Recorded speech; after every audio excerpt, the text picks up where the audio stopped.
Georgia took more than a victory over Notre Dame during its trip to South Bend, Indiana.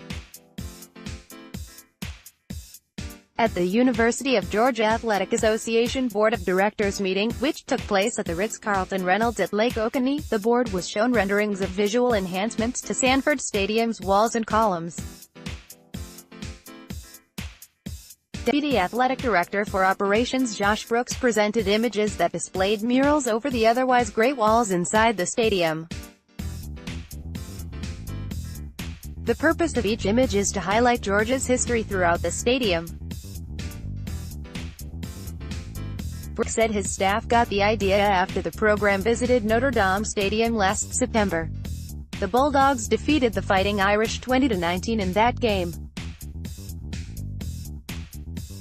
To the left of the East Men's Zone scoreboard, there will spaces to recognize Georgia's 4 retired jerseys: Frank Sinkwich, No. 21, Charlie Trippi, number 62, Theron Sapp, number 40, and Herschel Walker, number 34. On the right side, there will be spots to honor Georgia's national championships in 1942 and 1980.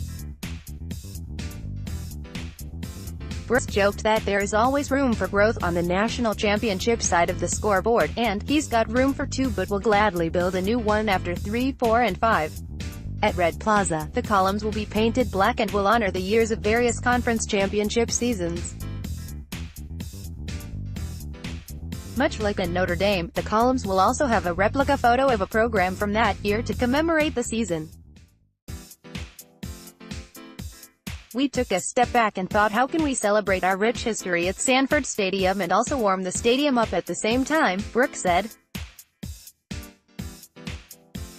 On the 100 level at Sanford Stadium, Brooks pointed out the gray space seen throughout when walking through the concourse and through the concession aisles. On these various walls, Brooks said the plan is to paint historic moments equipped with quotes.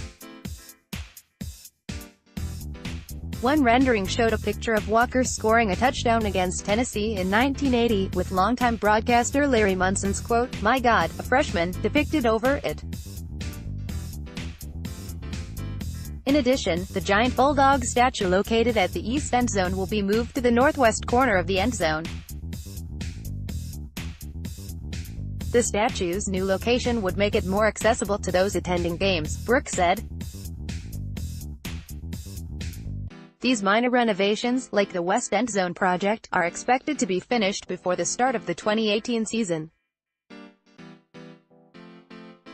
It's about beautifying the stadium, Brooks said.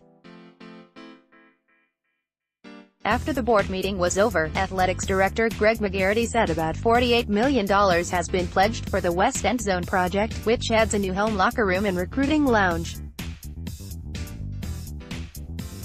Georgia's fundraising goal for the project is $53 million, with the total cost being $63 million. Georgia plans to use $10 million from its reserve fund to pay for the rest of the project. UGA President Jerry Moorhead quipped that now the university needs those who promise to donate to send in their money, so they can move to other areas of expansion. "We need people to pay off their pledges," Moorhead said. One of those areas could be to expand the Georgia football program's weight room, although neither McGarity or Moorhead would confirm if that is coming soon. McGarity said the athletics department needs to pay off the West End Zone construction before moving on to the next project.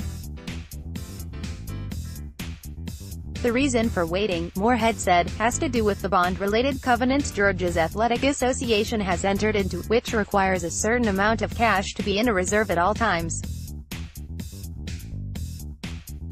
"We can only be so far indebted as an athletic association and meet our bond requirements," Moorhead said. "We are always going to be prudent and thoughtful in how we do these things." During his presentation, Brooks also revealed how much renovations to the Don Magel tennis complex will cost. It is an estimated $7 million to redo the grandstand and an estimated $16 million to construct an indoor facility. The plan would be to construct a new indoor facility over the present one. There isn't a timetable yet to do so, however. McGarity expects that topic to be brought up at the fall board meeting.